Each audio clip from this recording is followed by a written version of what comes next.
pior momento da história da seleção brasileira? Vamos descobrir agora.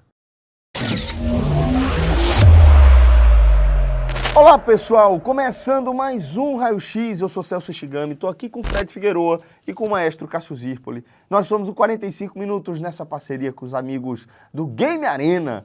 Viva o jogo! E dessa vez vamos colocar o foco das nossas análises sobre a seleção brasileira. E a gente vai fazer inclusive um passeio, né? Porque a partir do presente da seleção brasileira, onde a gente ainda vive as dores e o amargor de mais uma eliminação precoce, mais uma vez nas quartas de final, agora diante de um adversário tradicional, o Uruguai, a gente se questiona sobre o momento da seleção brasileira. Mas certamente, para a gente ponderar a profundidade da crise pela qual o Brasil passa agora com a seleção, a gente precisa de parâmetros para saber de quem a gente está falando, né, da seleção mais vitoriosa da história do futebol, a única pentacampeã do planeta e que durante muito tempo era até inquestionável, né? Não foi sempre assim no futebol, mas durante um bom tempo era inquestionável que aqui no Brasil se praticava o melhor futebol do planeta, que era o Brasil, que era o grande celeiro capaz de produzir grandes estrelas do futebol mundial num volume que acho que é incomparável e que de vez em quando está parindo aí um gênio da bola. Então acho que é dessa seleção que a gente está falando e é importante a gente entender aí o tamanho da seleção para a gente saber o tamanho da crise. E quando você fala em relação ao Brasil tinha os melhores do mundo, mesmo antes do tetracampeonato ali, ou seja, o Brasil já tinha seus 24 anos de jejum, a Alemanha já era um país mais presente nas finais do Mundial, o Brasil não ia para a final desde os anos 70, a Alemanha tinha sido campeã em 90, vice em 86, vice em 82, mas mesmo naquele momento de baixa, e eram poucos títulos, assim, o Brasil tinha jogadores de destaque nível mundial, tinha Zico nos anos 80, já tinha Romário, um jogador do Barcelona naquele momento, enfim, Sócrates, Júnior, o que não faltou foi bons jogadores, mesmo no período de seca da seleção brasileira. Então, assim, a falta de resultados para o Brasil nunca foi um sinônimo de falta de bons jogadores. Agora, de resultados na seleção, sim. Tanto que foram 24 anos, que curiosamente a gente chega a 24 anos em Copas do Mundo agora. Ali foi quase 24 anos de forma geral. Se não fosse uma Copa América perdida ali, teriam sido realmente 24 anos sem nada. Então, o momento da seleção brasileira exige atenção, porque já que você está falando de parâmetros, a gente já tem uma base de comparação, querendo ou não, já está chegando ao mesmo tempo, já se chegou ao mesmo tempo sem Copa do Mundo, mas tem algumas diferenças que a gente vai abordar mais aqui. Celso, entender que talvez o Brasil não seja mais o país do futebol é um dos pontos de partida, porque o futebol, de fato, ele mudou muito nesse período, tá? Claro que o título de 2002, ele já acontece dentro de um período de forte transformação do futebol no planeta, da superglobalização do futebol. Só que aquela construção, aquele processo, ele avançou muito. Então, o centro do futebol, mais do que nunca, é a Europa. O Brasil exporta jogadores com 17 anos, com 18 anos. Cada vez mais jovem, 16 anos. 17. A gente vai debater isso também. Nós temos uma seleção que é uma seleção estranha ao nosso povo, que a gente não viu sequer o começo de vários desses jogadores. A gente viu muito pouco. Isso tudo sempre existiu. A gente não está aqui debatendo isso pela primeira vez. Só que o processo vai se somando, de um ponto que ele já alterou a raiz de tudo. O futebol, ele hoje tem a Europa no patamar incomparável ao da América do Sul, futebol de clubes, tá? E você ainda tem novos mercados que nesse tempo foram ganhando força. A gente viu nesses anos a explosão do futebol japonês, e aí mudou a onda, o futebol chinês. Começando também. Altos investimentos. Agora chegou o momento. Uma nova leva do futebol árabe. Isso. Os Estados Unidos, de novo, tentando se fortalecer enquanto mercado de futebol. Isso tudo vai pesando e vai tornando o nosso mercado menor. E mais exportador e menos consumidor de futebol, inclusive, também. Que é outro ponto que é integra essa crise, muito delicado, né? O Brasil já não é o país dos apaixonados por futebol, que mais consome futebol. E se o assunto for seleção brasileira, bem menos. Então, vamos para o nosso próximo quadro e definir, tentar pelo menos responder e definir se esse, maestro, é de fato o pior momento da história da seleção. Quando o Brasil chega, como eu tinha falado há pouco, em relação à seca de títulos, assim, o time de 94 é de uma geração que já tinha grandes jogadores, assim, tá? Não havia uma escassez de talentos. Havia gente que poderia se provar um pouco mais, mas havia futebol brasileiro na época tinha jogadores renomados no futebol internacional. No nível, mas que eu diria que a gente chega a 94 com um acúmulo até de frustrações, dadas as peças e os nomes que o Brasil tinha à disposição. Né? Porque depois daquelas 3 Copas em 4, entre 58 e 70, todas as outras Copas até 94, elas são de frustração. Assim, nem o Brasil simplesmente... Como é que o Brasil perdeu essa Copa? Já pensou, sempre assim, todas as vezes, como é que o Brasil perdeu essa Copa? Viver assim, de 70 até 94, nunca era, essa não dava para ganhar, não. Em nenhuma edição, depois de 70, se pensou, essa estava difícil. Todas foram talvez assim. Talvez 90. Exato, talvez 90. Mas depois que 90 acontece, que mesmo com toda a bagunça dali, o Brasil, curiosamente, foi eliminado num dia que jogou bem. Com a Argentina, de meter bola na trave, tudo uma jogada lá da Argentina, que até foi vice-campeão depois, e era atual campeão mundial, e a Argentina passou.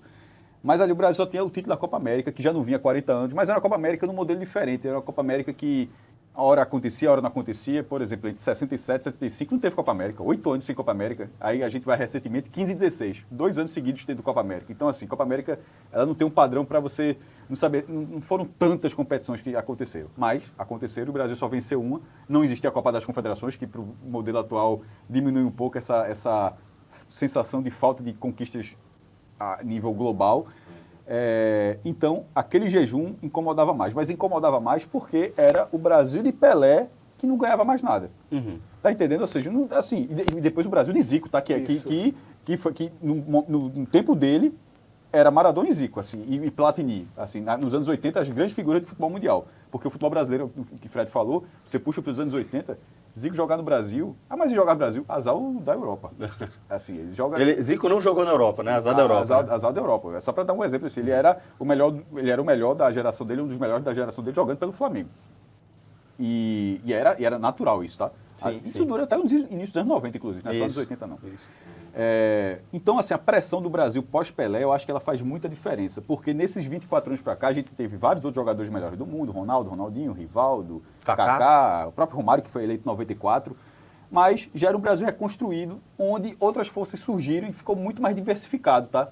Ali, até 94, você não achava que a Espanha pudesse ganhar a Copa do Mundo. Tá entendendo, assim, que não tinha muita, só para dizer a Espanha, porque a Espanha hoje é uma potência. Sim. A França, por exemplo, era a França de Platini, mas parava na semifinal, não passava. Se você imaginava exatamente que aquilo incomodaria. 4 anos depois aí incomodava. A Copa do Mundo era algo realmente muito seleto, assim. Restrito. Era muito restrito. Um clubinho, né? Você não tinha uma preocupação de um Brasil e se Bélgica... enganchar com a Croácia. Uma Croácia, uma Bélgica, né, como o Brasil... O que eu estava falando de frustração há pouco do Brasil. Como é que o Brasil perdeu?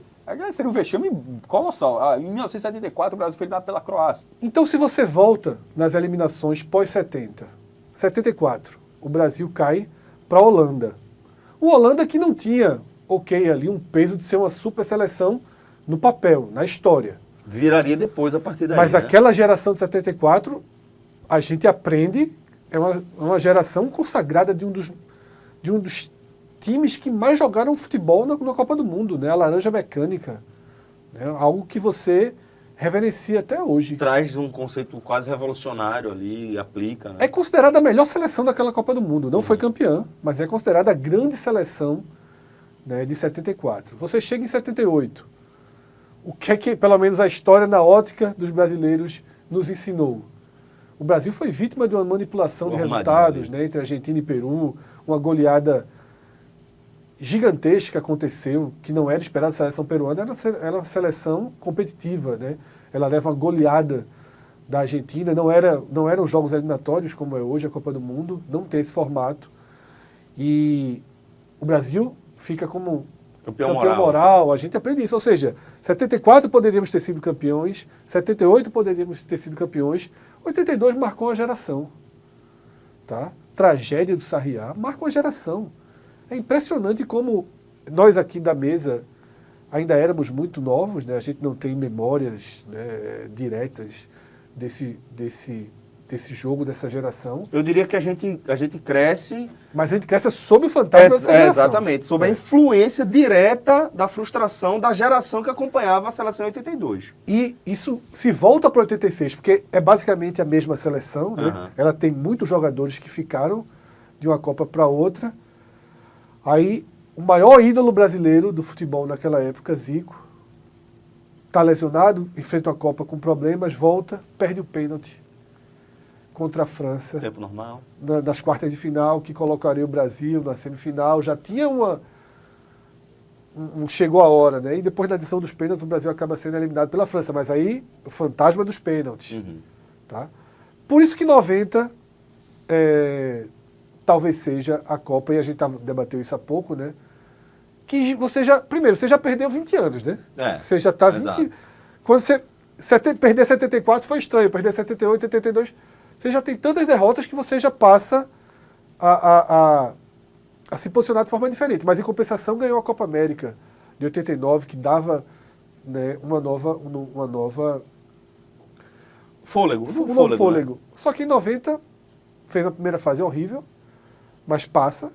A Argentina fez a primeira fase pior ainda. Então, o Brasil cruza com a Argentina. A Argentina vem como melhor terceira colocada, né, uma das melhores terceiras colocadas. E o Brasil é derrotado pela Argentina. Maradona, dando a bola a Canidia, dois dos maiores jogadores da geração, Sim. maior que os brasileiros, inclusive, eram dois craques internacionais, e está justificado. Então, para esse ponto, as frustrações entre 70 e 94 na Copa do Mundo são menores do que as últimas. Então vocês acham que agora o momento é pior, agora é mais grave, tem menos lastro para se buscar justificativas? É uma questão de futebol, porque não é de ausência de conquistas. Assim, ainda não é de ausência de conquistas. Ganhou a Copa América de 19, tinha vencido em 2007, 2004. Tem Copa das Confederações, que você citou, né? 4 Copas das As Confederações. medalhas de ouro as medalhas olímpico, de para ouro quem olímpico, quiser considerar. que inclusive até o Brasil foi 2 vezes prata nos anos 80, a gente está falando de Copa do Mundo, mas perde em 84, 88, e por não ter a medalha de ouro. E por não estar ganhando a Copa do Mundo, você acaba só... Se soma, né? A nossa geração, que foi essa que viveu esse ato, ela era mais perdedora do que a atual. A gente não viu ganhar nada até 89, né? Muito mais, mas esse jejum todo, por exemplo, o Tele Santana é o treinador de 82. A seleção brasileira é um pouco diferente do trabalho atual. Ainda tem a questão de ciclo de 4 anos, mas se trocava mais o comando da seleção brasileira. Mas, querendo ou não, Tele Santana foi 82 e 86, para dar um exemplo. Foi Tite de 18 e 22, Isso. certo?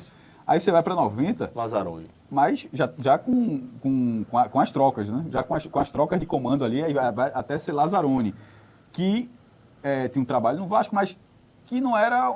Unanimidade. A unanimidade, como o Dorival não era unanimidade. Mas a discussão não era, tem que ter um treinador estrangeiro, não era ali. A discussão é que talvez tivessem outros treinadores. A discussão ali, começava a discussão de que o Brasil tinha que mudar seu estilo de jogo. Isso. Lazzaroni traz o líbero, Certo. que era uma novidade no futebol brasileiro. Terceiro No zagueiro futebol ali, mundial, né? na verdade. Então, o futebol mundial veio primeiro e o Brasil disse, tem que jogar com o líbero. Porque o mundo está jogando com o líbero. Porque em 86, a sequência de porradas ali, o Brasil disse, do nosso jeito de jogar futebol, Tá ruim. não está Foi dando. goleado pelo Chile na Copa América 87, assim, ele caindo na primeira... O nosso jeito de jogar na fase futebol inicial. não está dando. E aí quando chega 94, Parreira e uma seleção Mais pra- mais Mais forte volantes, mais marcação. na marcação, mas que tinha gênios, né? E Sim, aí, exato. como o Cássio costuma dizer, o tempo está fazendo bem a seleção. Eu acho que a 94, seleção de 94, ela, com o passar do Eu tempo, concordo.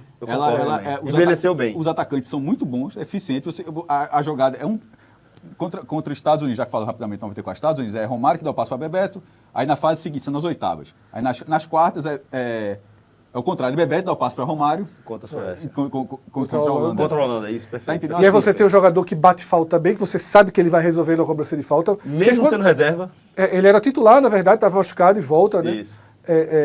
Estava machucado, volta para o jogo. Quando tem a falta, não é uma falta de longe, não. O Brasil está parado. Porque sabe que Branco tem plena capacidade de acertar uma E bola como daquela. a gente tinha com o Roberto Carlos. Logo depois. Logo depois, né? Roberto Carlos dali era perigo. Era. Né? Então Branco era perigo. Hoje a falta pode ser dali na área e você tem uma... uma certa... Aí tem Branco, as opções, tem Branco, aí lá na primeira fase tem o passe de Dunga pro gol de Romário, acho que é contra Camarões. Aí esse lance que eu falei da Holanda, que é Bebeto que cruza para Romário, é um lançamento da Aldair. Aí vai Não, Raí, que começa como titular nessa Copa, era um dos grandes jogadores da década de 90 ali no Brasil, um dos líderes de um dos grandes times da história do futebol brasileiro, que era o São Paulo, já bicampeão ali do mundo, perde a titularidade durante a competição. Tinha ele como opção no banco. Então, realmente, é uma seleção que envelhece bem. É uma seleção diferente das outras, sem dúvida, mas é uma seleção extremamente competitiva, extremamente organizada. Enfim, quando fala que ela vai melhorando, é justamente porque a gente hoje, no futebol brasileiro, continua não sendo, que a gente está falando aqui, uma falta de talentos. Mas parece ter uma falta de coletivo muito grande. O coletivo brasileiro é muito baixo. Aí quando você vai para 94, você enxerga justamente um time onde coletivamente é um time muito sólido. E nesse momento atual, respondendo a pergunta que tá na tela, não é, ainda não é, já talvez até algum momento seja, assim, não tem mais talento nenhum, tá todo, mas não é.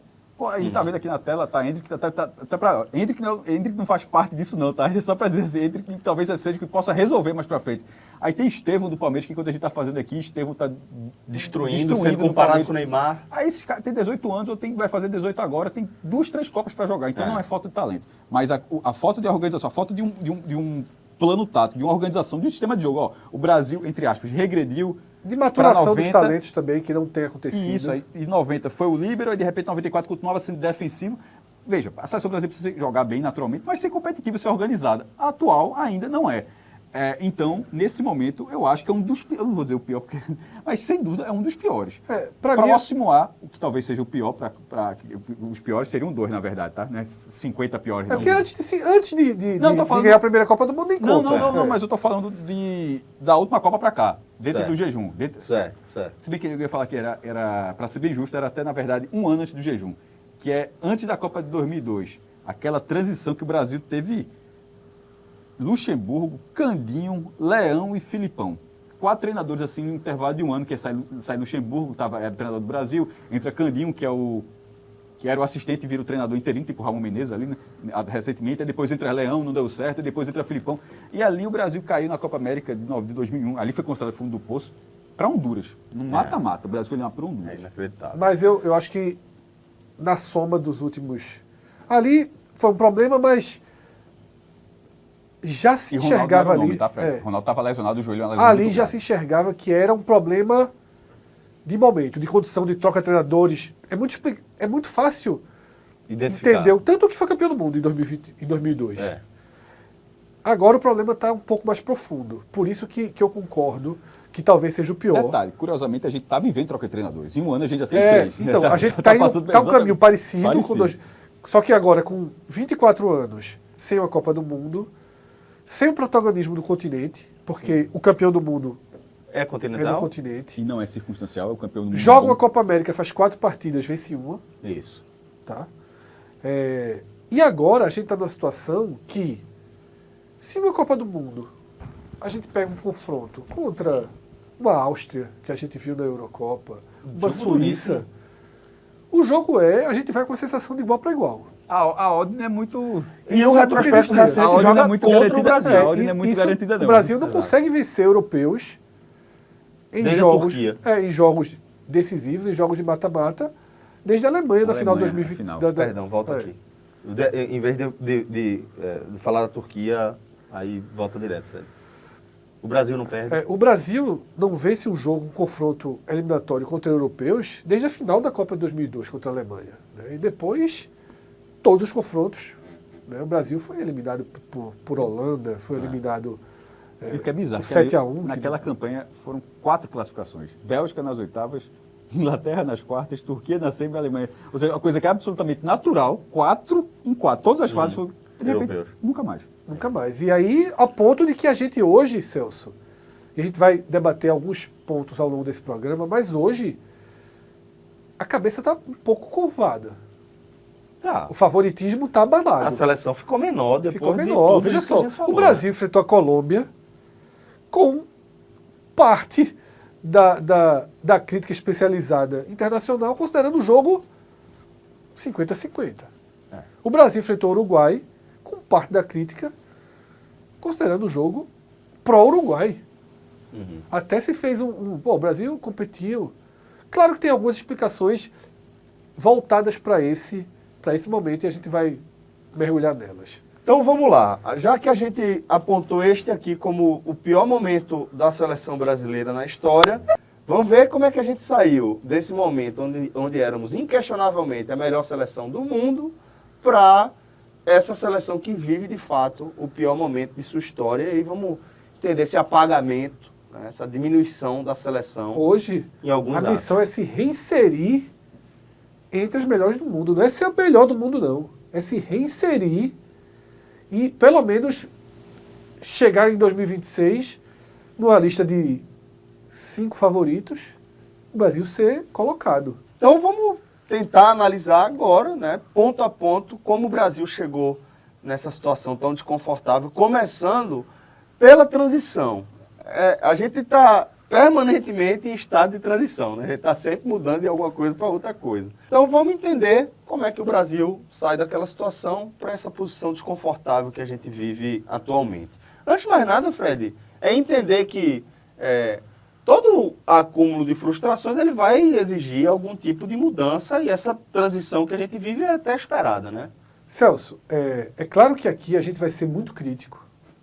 A gente vai trazer pontos em que vários problemas estruturais, históricos, de comportamento, de perfil, estão pesando muito para que o Brasil vá afundando hoje no futebol mundial. Mas a gente tem que ser justo com um ponto. Estamos em transição. De fato, a gente está vivendo uma transição geracional. E que fica uma sensação pior, porque a gente está passando de uma transição que era promissora, com Neymar no auge, com Marcelo e Daniel Alves, que eram os 2 melhores laterais do mundo, o Brasil tinha, tá? Com um Casimiro, que era um dos maiores volantes do mundo. Grandes goleiros. Bons zagueiros que jogavam nos melhores times da Europa. O Brasil ainda tem hoje um pouco disso, mas essa geração de Neymar, de Marcelo, de Daniel Alves, de Casimiro, sabe, de Thiago, ela passou sem uma Copa do Mundo. Conseguiu a Copa América, conseguiu a Copa das Confederações, mas ela não foi campeã do mundo. Tá? Então, isso agrava, porque essa nova geração, ela herda o peso dos fracassos anteriores. E a Copa do Mundo 2022 é muito recente ainda. E a Copa 2022 é a passagem do bastão. Você ainda tem personagens tentando sua última chance. Quando perde a Copa 2022, o Brasil acelera. Diz, pronto, a partir de agora, a gente não vai pensar em 2023, a gente não vai pensar em 2024. Talvez a seleção brasileira pudesse ser hoje um The Last Dance de alguns nomes daquela geração, mas o Brasil acelerou o processo de transição. E queira ou não, a gente tem no maior jogador da nossa atualidade, que é Vini Júnior, 23 anos. Rodrigo, 23 anos. O Endrick, 17 anos, 18 anos. E outros chegando. Então, assim, por mais que seja um momento de muitas críticas, de muitos erros, a gente precisa entender que estamos atravessando uma transição com jogadores muito jovens mesmo. Então, assim, a transição tem uma colaboração nessa história. Tem seus percalços. E o Brasil, claro que assim, a França foi campeã em 2018 numa transição, mas muito antes do imaginado. Seria muito comparável ao Brasil ganhar em 2026.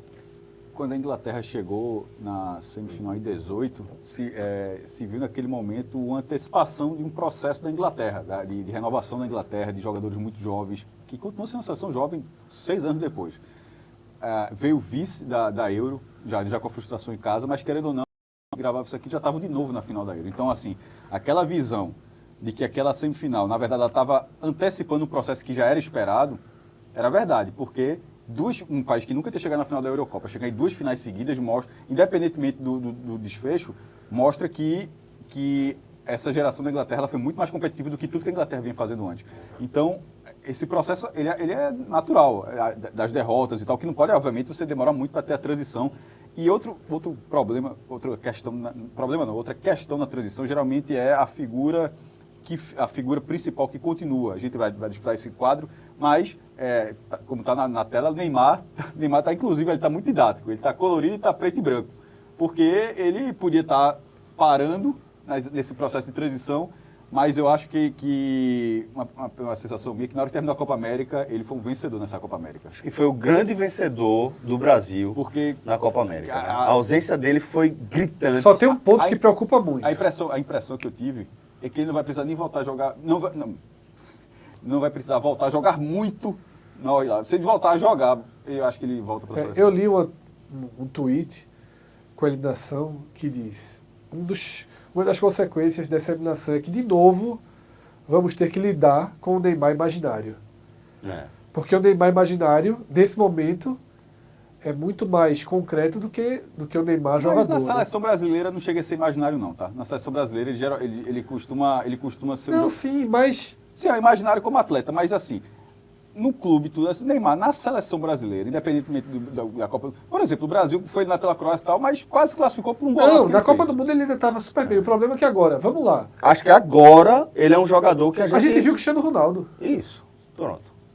Atrapalhou Portugal na Euro. Em alguns momentos, sim. Na reta final...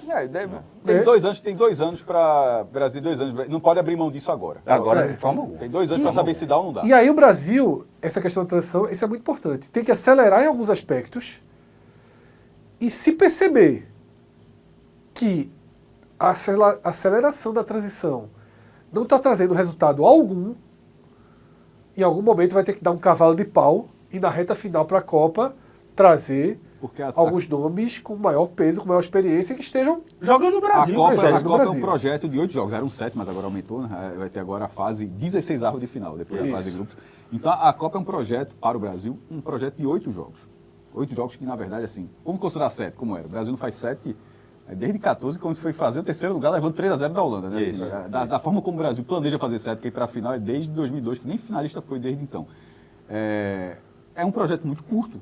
Assim, quando se arma uma seleção, qualquer seleção, você não arma para dura temporada de 38 rodadas para pegar vaga, não sei o que. Não, isso aí essa coisa arrastada já é eliminatória da Copa. Assim, o projeto é muito curto. Na hora quando o Fred fala de um jogador experiente, esse jogador experiente aguenta 3 jogos, porque um exemplo a gente acabou de ver em Portugal. Portugal caiu nas quartas da Eurocopa. Mas Portugal bancou Pepe com 48 anos na zaga. Me surpreendeu, mas Pepe jogou muita bola na Eurocopa. 41 anos o zagueiro, tá no Porto. Veja, para um projeto maior talvez não desse, tanto que já tá saindo, já foi do Real Madrid, hoje está no Porto, Portugal, é um clube tradicional, mas numa liga muito menor.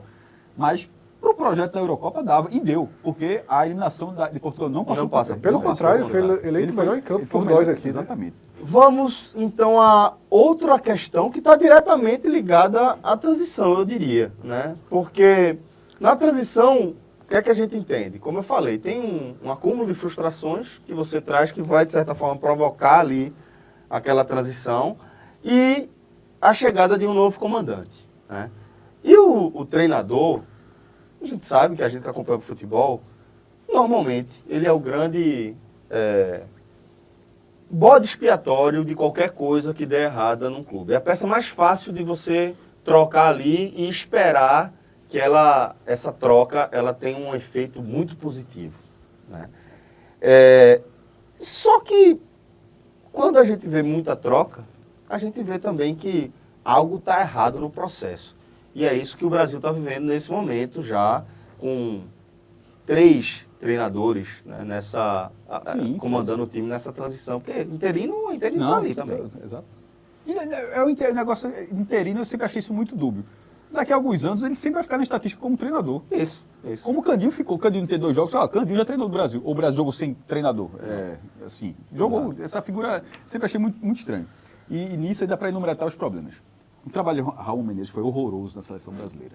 Inclusive, a gente até falou isso aqui uma vez, me impressionou quando eu me dei conta que ele continuou sendo treinador da seleção sub-20. O cara foi eliminado. E aí, Cássio? Foi mal com a principal, com a sub-20, com a sub-17, com a Olímpica, que nem para a Olimpíada foi eliminado da Copa do Mundo sub-20 por Israel. Continuou sendo treinador da sub-20. Ou seja, não era nem para ser a última chance, mas aparentemente está sendo a última chance. Mas o trabalho dele foi horroroso horroroso. Na principal. E assim, eu nunca vi um clube de futebol manter um profissional Com esse resultado, né? com tantos Inclusive, a gente mesmo produziu a arte de fundo, e se eu pudesse voltar agora para refazê-la, Ramon Menezes teria que estar. Ele é parte direta. Tá do lado de Edinaldo ali. Ele é parte direta e indireta dessa história, porque o Brasil acelerou a transição, Uhum. que foi o nosso quadro anterior. Jovens chegaram. Jovens chegaram é um trabalho horroroso no Sub-20, de uma seleção que não foi para a Olimpíada.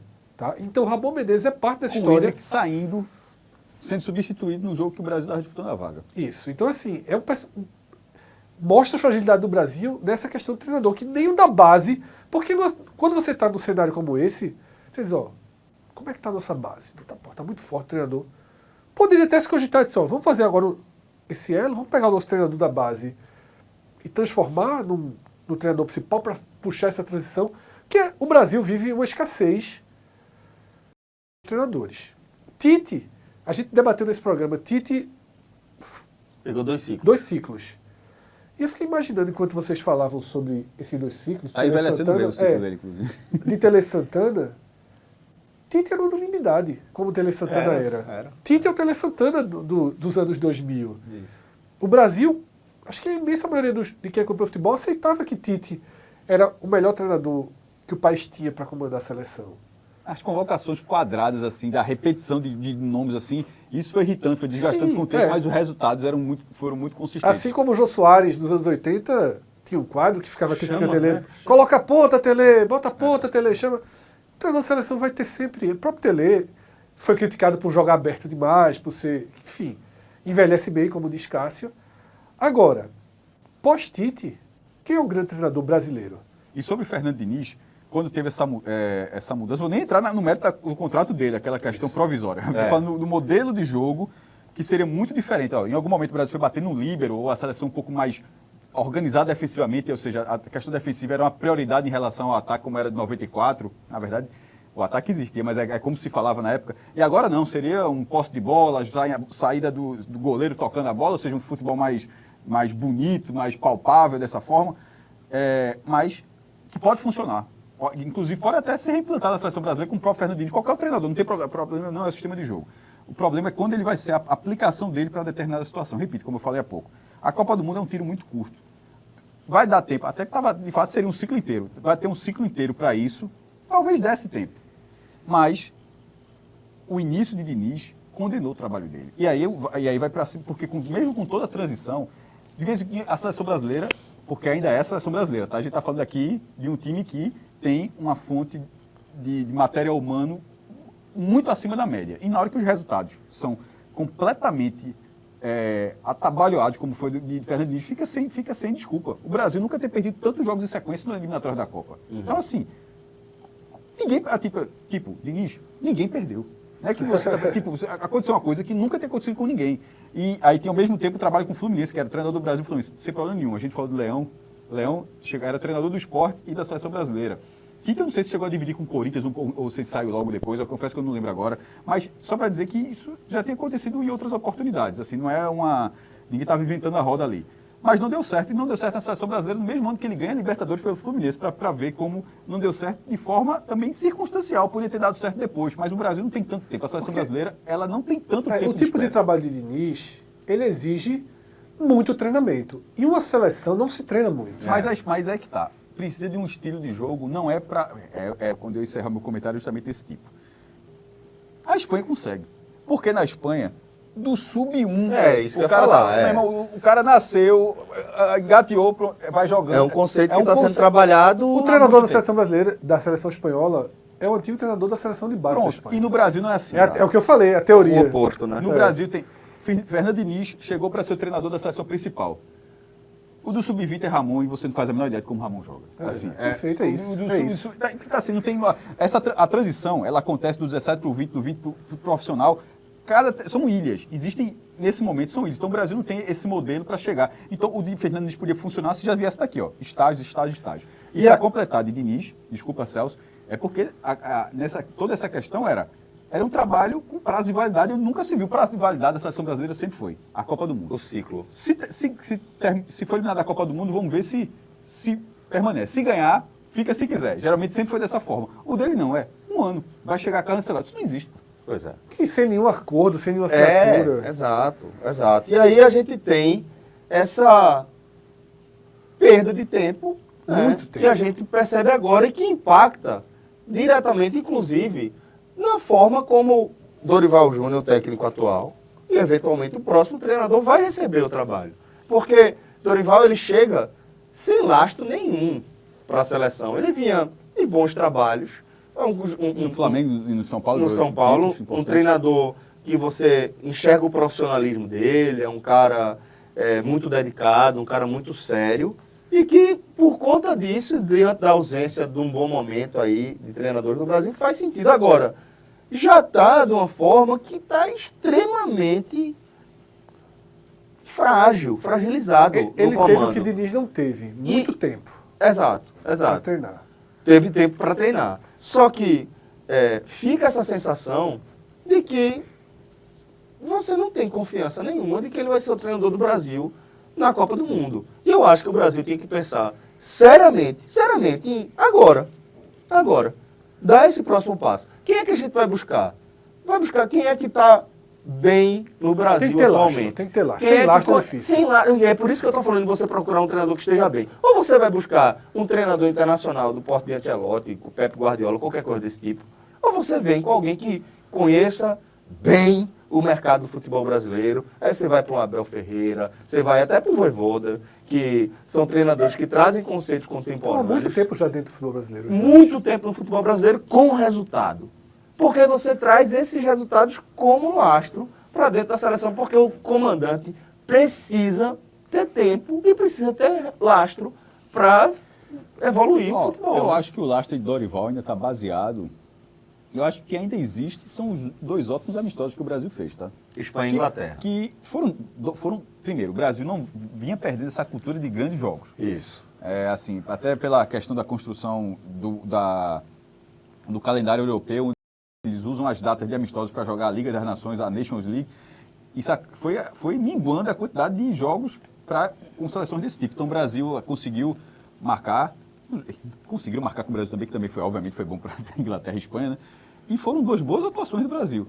Mas, aquela coisa, amistoso é amistoso. Né? Assim, na hora que foi para a competitividade, o sarrafo sobe um pouquinho, e aí o Brasil não chegou minimamente perto do time, desses jogos que chegaram a dar um mínimo de empolgação.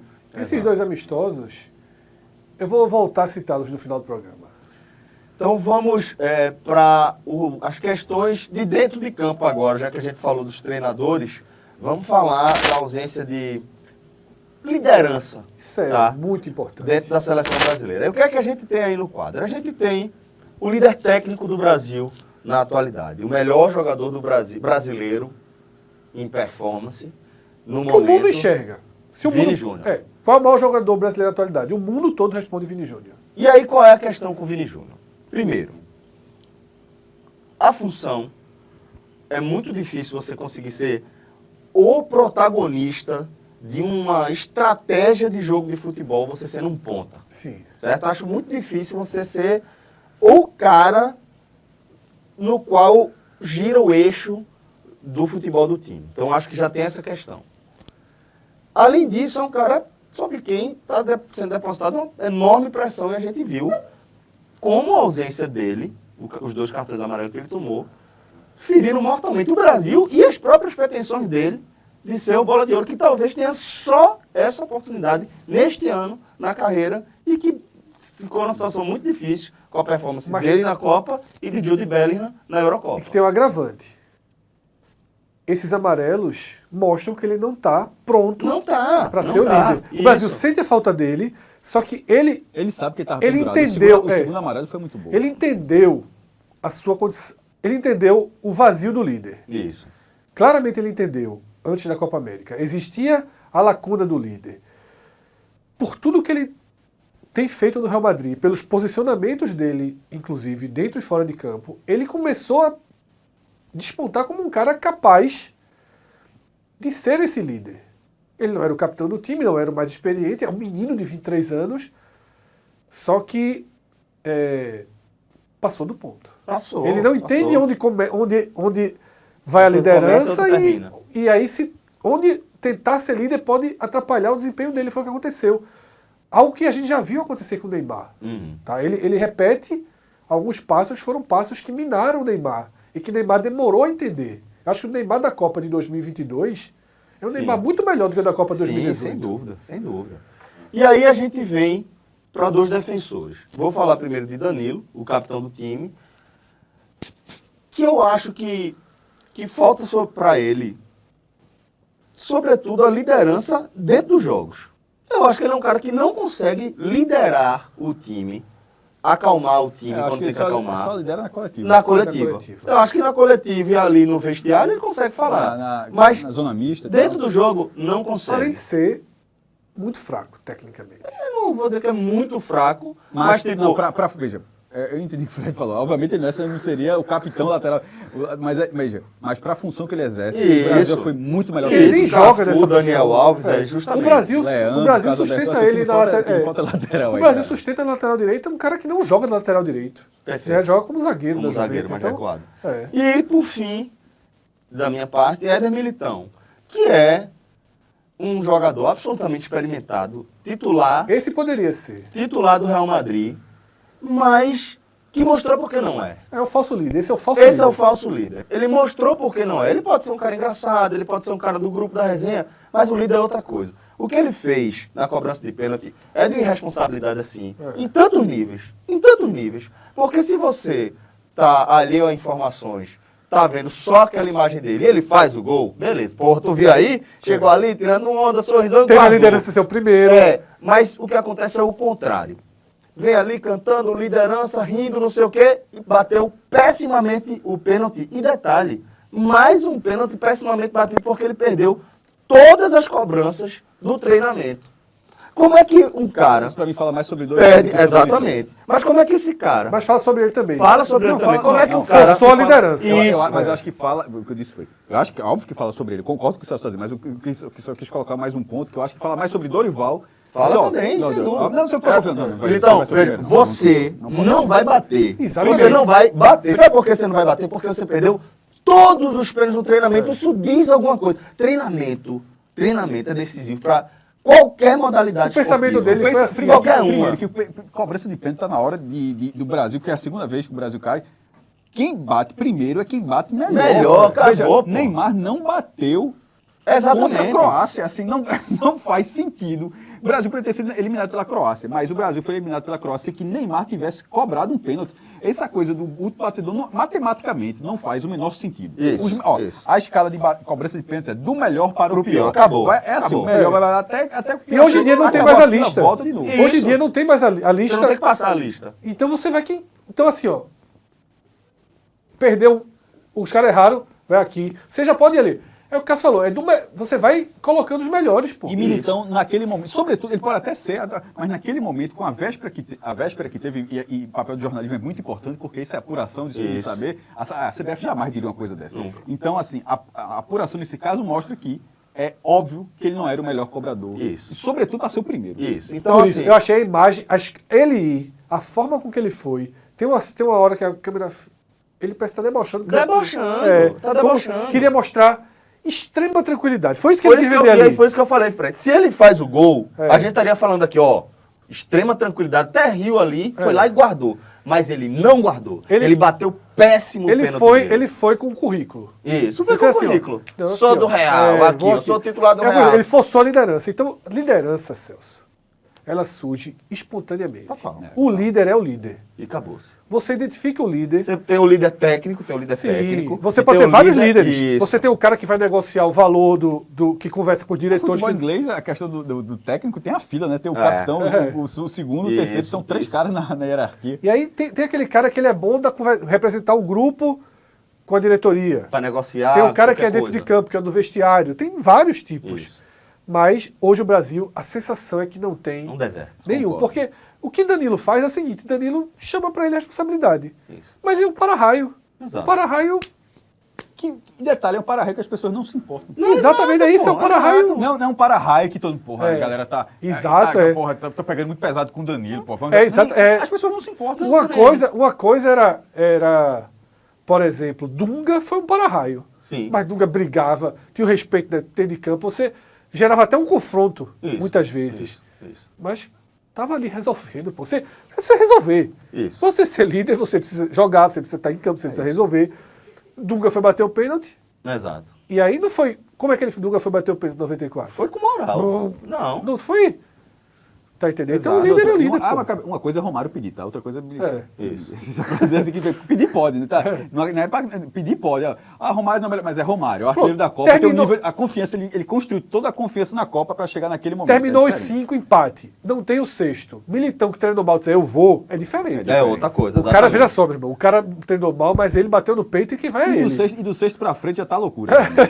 E assim, quem vai é quem tem mais Confiança, experiência. tranquilidade. Aí vale, mas pro primeiro. Pois é. Então assim, o Brasil, isso falta. Eu acho que Militão é decisivo. Repito aqui, ele é decisivo para a gente entender a derrota para o Uruguai. Decisivo. Decisivo. Eu acho que para o resto da vida, quando for contar a história dessa eliminação para o Uruguai, vai se passar pela performance de Militão até a cobrança do pênalti. Não, Péssimo, eu acho que péssimo. do apito final até a cobrança do porque isso. no tempo normal, curiosamente, bem, foi foi bem. Por bem. isso que eu tô falando, é isso que eu estava querendo dizer. É Ali o nos caminhar, pênaltis, né? É o caminhar. o caminhar. Isso, Aquele isso, caminhar isso. ali é terrível e é o que vai É ficar. a soberba que... Liderança não é soberba. Não é. Vamos agora para mais um tópico e, de certa forma, falar ainda sobre os problemas dentro de campo. E se a gente não tem líder, a gente também não tem protagonistas. E esse termo, Celso, os Lords da Premier League, explodiu agora na Copa América, né? Nem sei se explodiu, mas chegou pra gente, a gente abraçou. Porque é claro que esses garotos são todos muito novos que estão na tela, né? Que Que todo jogam. mundo bom de bola aí, tá? Exatamente, que jogam na Premier League, são promissores. Mas de uma hora para outra, pasteurizou o perfil do jogador brasileiro que está sendo convocado. Você tem volantes, todos da mesma faixa etária, que jogam no segundo, no Segunda terceiro, prateleira, terceira prateleira do da futebol Premier inglês. League. E aí tem uma empáfia que não pode ter, né, que Andreas, naquela entrevista, inclusive, pré-jogo do Uruguai, Acho que é marcante, sabia? Essa aí. marca também, porque joga pressão sobre eles mesmos.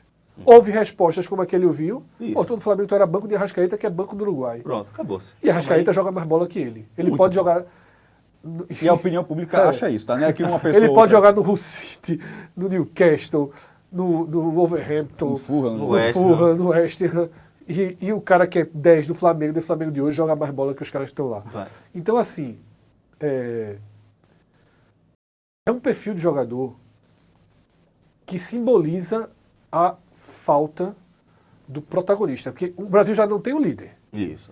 e não tem protagonista. Não tem o cara que faz assim, meu irmão, Joga aqui. joga aqui que eu vou dar um jeito de decidir. Joga aqui. Eu vou dar um jeito de decidir. Sabe? Eu vou assumir, eu vou dividir aqui, vou dar... O Brasil ficou com o homem a mais, ninguém... Você não tem o líder, mas você também não tem o controle técnico Não dentro de tem, campo. pô. Não tem. Não tem para onde correr. Você troca, entra Martinelli, sai Rafinha, entra Savinho, e é como se você tivesse trocando funcionários de turno.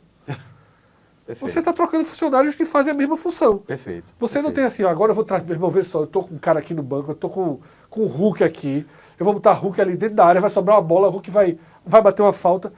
Eles são, é uma escola, né, de pasteurizada.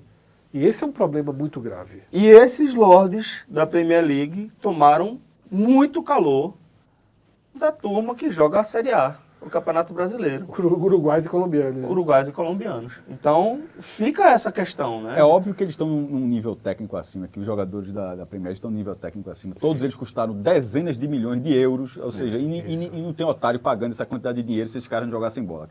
Então, é óbvio que ninguém é todo de discutir esse ponto. Agora, para a seleção brasileira, talvez não importe que o cara seja titular de um time que leva 3-0 todo fim de semana. Exato. Perfeito. Porque, assim, isso. É isso.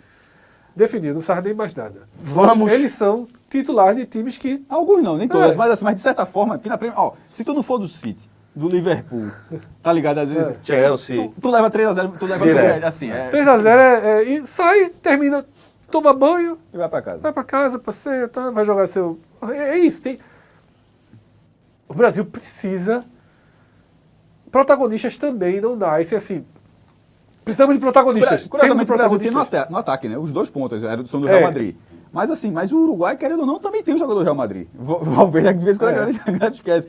O centroavante do Uruguai é o centroavante do Liverpool. Esse não, esse é ponteiro de tabela, tá entendendo? Ou seja, então os outros tinham também. Então na hora que o Brasil deu uma menosprezada através de Andreas Pereira, foi assim, terrível. E não E é aí- um botão, né, Celso? Infelizmente não é um botão. Não é PlayStation. Não vai descer o protagonista, não tem como contratar, Sim, exato. né? Não tem como contratar. Convoca. Então, assim, é por isso que eu falei já um trecho aqui, eu repito. Vamos com eles. Vamos com eles. Vamos mais uma temporada com eles, vamos mais um ano com eles. Se tiver perto da Copa do Mundo e a gente tiver numa situação muito parecida com o que a gente está, aí a gente vai ter que ver... Ó, Cavalo de pau. quem é que está jogando bem no Brasil aqui? Vamos trazer um perfil diferente aqui. Ah, tem problema não, meu velho. É 33 mesmo, é tiro 34. Quem não queria Hulk ali como opção É. no fim do jogo? A questão é que Hulk, ele tá com é. uma idade muito avançada, né? Mas é aquilo. É porque a gente no Brasil aceita jogar a Copa América. Isso. Mas se a gente quiser ser campeão da Copa América, campeão, assim, precisamos...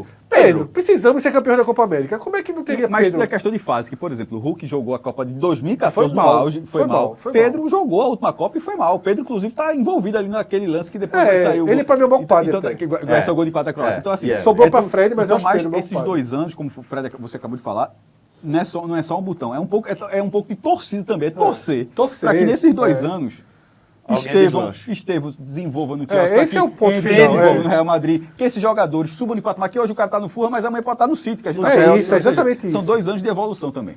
E esse é o... E a gente vai para um outro ponto, e o último ponto, dentro dos problemas que envolvem o futebol, que é a falta de conexão com a torcida. Aí eu acho que tem 2 questões para a gente analisar. Um é a própria torcida do Brasil, que eu acho que é um problema, tá? Eu acho que o Brasil Sim. tem um problema de perfil de torcedor. Total. Se você Com a for- seleção muito mais grave. Exato. É. Então o Brasil tem um problema de perfil de torcedor de futebol, ponto. Quando a gente fala, o Brasil é país de futebol, vai entender um pouquinho como é que o uruguaio se relaciona com o futebol, como é que o argentino se relaciona com o futebol, como é que o turco se relaciona com o futebol, O mexicano, o mexicano se inglês. relaciona, o inglês se relaciona com o futebol. Aí você vai entender o que é o cara que é apaixonado pelo futebol. O cara que vai respirar futebol, vai cantar tudo. E o Brasil não tem esse perfil. Isso é uma questão. Outra questão é, ainda dentro dessa primeira parte, é a falta de conexão com a seleção brasileira. O brasileiro, ele realmente tem essas coisas de abraçar a seleção. Quando a seleção tá bem, abraça mesmo. Mas quando a seleção dá aquela chutada, dá uma encostada para lá. Eu acho um pouquinho disso aí, desse ponto, da conexão, eu acho que mudou a partir do encarecimento também, tá? Porque em algum momento, hoje é até difícil de imaginar, mas eu fiz parte desse momento. Em algum momento a seleção brasileira foi popular. Foi. Assistia ao jogo, existia o ingresso de geral para ver o jogo do Brasil. Isso. Sabe o jogo que você paga, um ingresso mais barato, assim, era mais caro do que outros ingressos da época, certamente. Mas não é como hoje que um ingresso custa 60 e o da seleção custa 400. A relação não era essa. Mesmo com cruzado, com o Real no começo, se na época era o do clube era 10, a seleção era 25.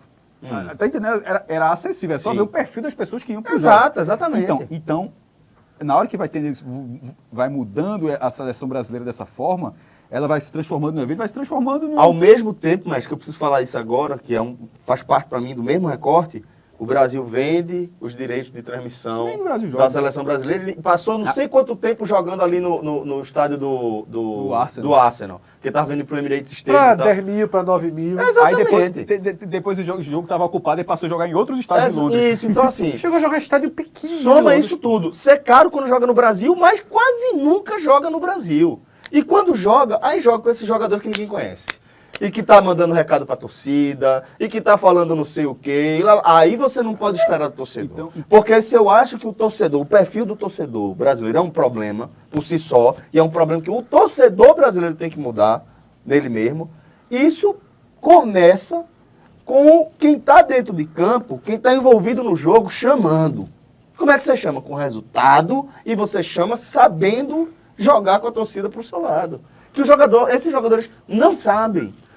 O Brasil, eu vou recordar aqui, pelo menos desde a gestão ali de Dunga, se fechou muito no perfil de...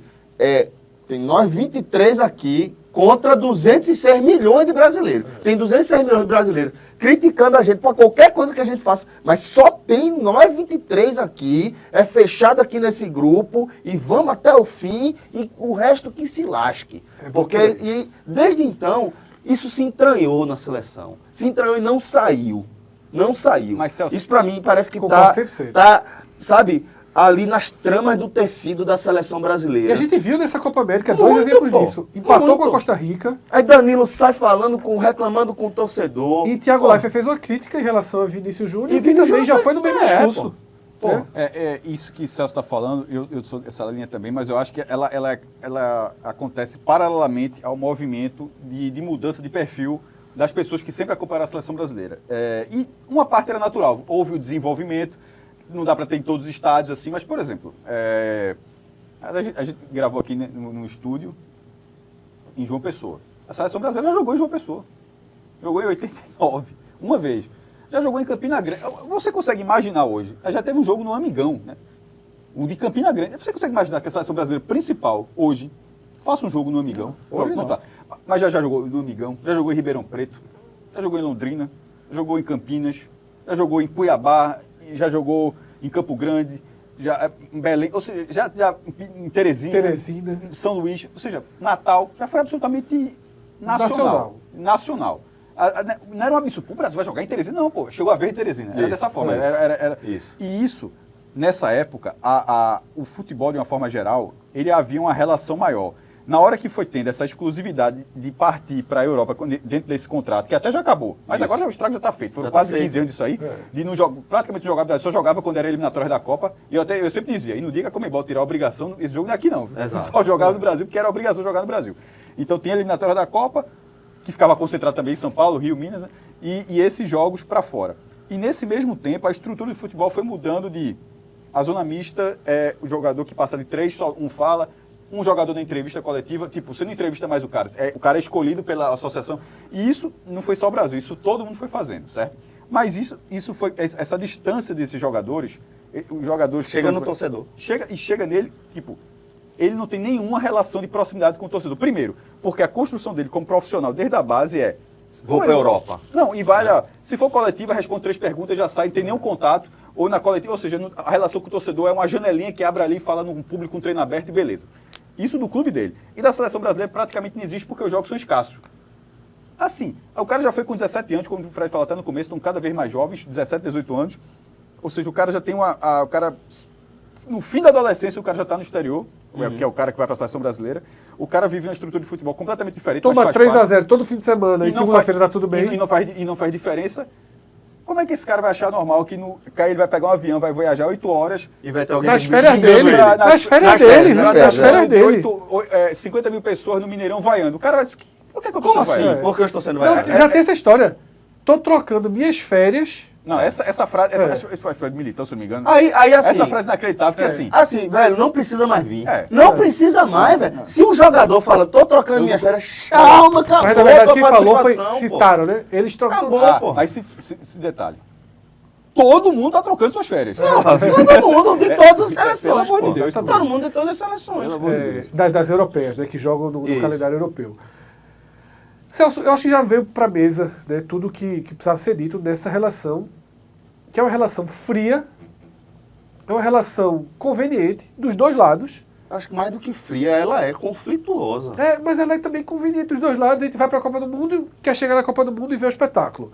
Paga R$400 no ingresso, quer sentar e ver o espetáculo. Não quer ver um 0-0 com a Venezuela. Isso. Porque quando você paga R$400 no ingresso, você não está indo torcer. Você tá os R$400 reais, o R$500 lhe foge a ideia de que você está indo para uma noite de entretenimento. Circo Solé. O Circo de Solé. E o Brasil já tem uma relaçãozinha meio Globetrotters com sua seleção. Desenvolvida porque ganhava muito e tal. Agora que perde muito, talvez comece a desenvolver que o cara que vai comprar o ingresso, que o cara que vai comprar o ingresso para Brasil e Peru vá sabendo que se ganhar de 2-0 do Peru, de 1-0 do Peru, tá bom. Exato. Se você pegar o seu aviãozinho, gastar seus R$20 mil, R$25 mil e for assistir a Copa do Mundo, vá. consciente de que pode cair na primeira fase. Que o Brasil pode passar na primeira fase com 2 empates Se não jogar, é porque agora vai voltar a classificar 3. Exato. Que pode jogar mal e que precisa de torcida, porque o cara do Uruguai viaja. O Uruguai jogou com um homem a mais contra a Colômbia e também não conseguiu fazer o gol que o Brasil não conseguiu no Uruguai. Mas a torcida torce como se fosse um time, Isso. sabe? Exato. Você tem suas chaves. E hoje o Brasil realmente não tem torcida. E aí são estranhos de parte a parte. Perfeito. Porque os jogadores são estranhos a nós brasileiros. Eles são... Porra, a gente viu o André jogando... Está mais 2 horas de programa. Jogou 4 partidas, 5 partidas, meio campeonato brasileiro, um campeonato brasileiro. E você De não vez em consegue quando- acompanhar de o vez em jogo quando- de todos os De times. vez em quando solta uma arrepiadinha de mim, meu mesmo. Se pegar esse cara só tá no meio da praça da alimentação do shopping, ninguém sabe. Ninguém quem é. sabe, a maioria ninguém passa. Vamos, portanto, aqui, tá? Para o nosso último quadro, para saber agora do futuro. A gente pode esperar dias melhores? A gente pode esperar uma seleção competitiva na Copa do Mundo Celso, Qual Copa? 2026? É importante, porque assim. Tá certo, porque, tá certo. porque o material humano da seleção brasileira permite que o Brasil tem. Nessa foto aí, até a Copa da Arábia Saudita em 34 dá pra jogar. Veja só, Endrick tem. tem Dessa 5 beleza. nessa foto Veja, e 3 na mesa. veja. Tem mais idade na mesa do que na foto. Endrick vai ter, porque a Copa vai ser a Copa de 26, Estados Unidos, Canadá e México, a de 30, aquela 6 países, né? Esqueci, isso faz de conta que é só... Sem ter nada da Copa do Mundo. Espanha, Portugal E a e Marrocos. E a última Copa que já está definida que é de 34 na Arábia.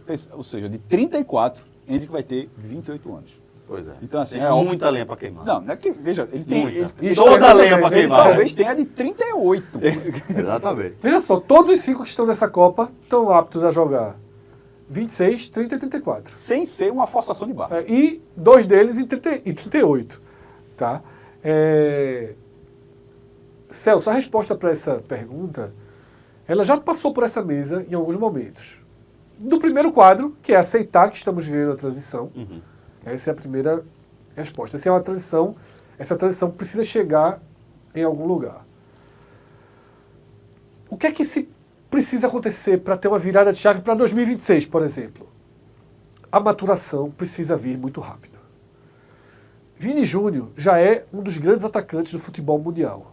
É torcer muito para esse cara explodir no Real Madrid. Mesmo. Vini Júnior, ele vai ter que conseguir ser, além de um grande atacante de lado, um cara que aprenda a resolver jogo se a bola não chegar do lado dele. Essa estrela ele parece já ter. Ser o líder. Endrick vai chegar no Real Madrid. Endrick precisa jogar. Para começar. A gente precisa muito que ele jogue. Num time que tem Mbappé. Aí, ó, os 3 de cima vão ser companheiros do homem. Estevão, Talvez, né, Rodrigo? Estevão seria muito melhor para o futebol brasileiro que ele passasse mais tempo no futebol brasileiro, mas que Dorival passasse a chamar, porque você vai ter que começar a trabalhar com ele. Mas já vai pro Chelsea. Veja, esse cara até o fim de 2024 está na seleção principal. Tá. Bento, veja só, Alisson vai ser o goleiro de 2026? Eu já tinha trocado. Bento foi. A gente citou aqui os amistosos. É hora de trocar, é hora de acelerar. Porque se estiver dando errado a aceleração, aí você recompõe.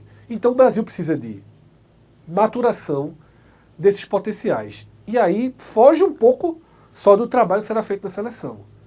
Precisa que os clubes, aqueles lords da Premier League, que eles joguem bem, para que Lords. troque o Wolverhampton pelo Manchester City, pelo United, por times em que ele, se perder de 2-0, tenha pelo menos que dar uma entrevista. Uma vaiazinha, né? Tem que pelo menos dar uma entrevista pressionado. Isso. Que não vá tomar sorvete e assistir série e jogar videogame E tá como se tudo nada certo. tivesse acontecido. Então precisa de maturação técnica, precisa de mais solidez pessoal.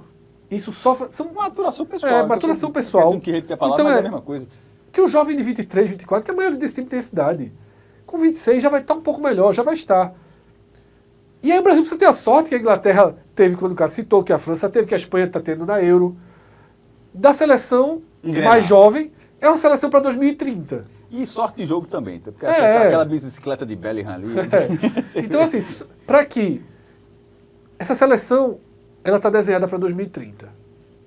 Mas se for um ano com Dorival, um ano com Diniz, um ano com não sei quem, um ano com não sei quem, Chega Dá mais 2020, trenzinho pra Ramon aí, enquanto a gente chega não acha outro. 2028, 29 e continua sendo a seleção do futuro. Então, ela está desenhada, mas futebol, com a sua imprevisibilidade, 2002, o Brasil não era favorito de jeito nenhum e, no fim das contas, é a maior campanha da história. Venceu os 7 jogos. Isso. Ronaldo, que não estava jogando bola, é muito pior do que Neymar hoje em dia.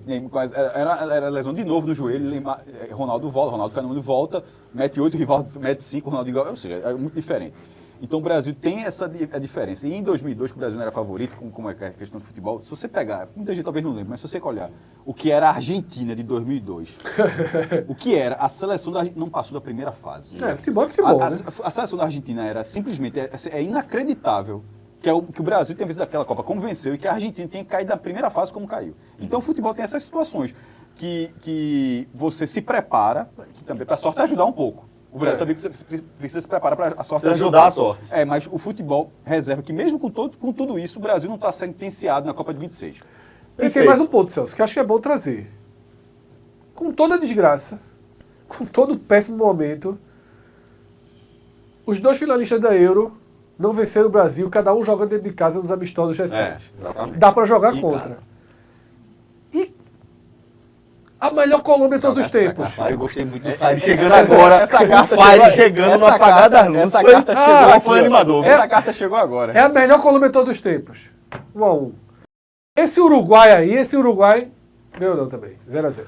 Então assim, é horrível, é tudo muito mal. Não é o Brasil. Mas dá trabalho. Mas Dá trabalho e dá perreiro. dá um trabalhozinho pra turma, né? Dá um trabalhozinho. Então assim, tem o que fazer. Agora, pra ser realmente, pra não ter que a gente aqui tá torcendo, será que vai dar pra ganhar da Suíça nas oitavas? Aí precisa de um pouco mais. Senão vai ser assim. A gente vai Senão pra vai Copa, ser- vai ser assim. classificar, vai dizer, pegou a Suíça, eita, conseguiu ganhar de 1-0. Agora vai vir quem? Eita, Holanda, pelo amor de Deus. Vai ser. A gente jogou a Copa América assim, Exato. precisando ganhar da Colômbia com medo do Uruguai. E tava certo. Tava certo. Bom, a gente vai chegando ao fim aqui desse nosso programa curtinho. Pocket. Para Pocket, pra gente fechar aqui, tá, a nossa análise. Espero que vocês tenham curtido. Se vocês gostaram, deixa aqui o seu like, deixe seu comentário e compartilhe o nosso conteúdo para que a gente chegue a mais pessoas. Forte abraço, até a próxima. Tchau, tchau.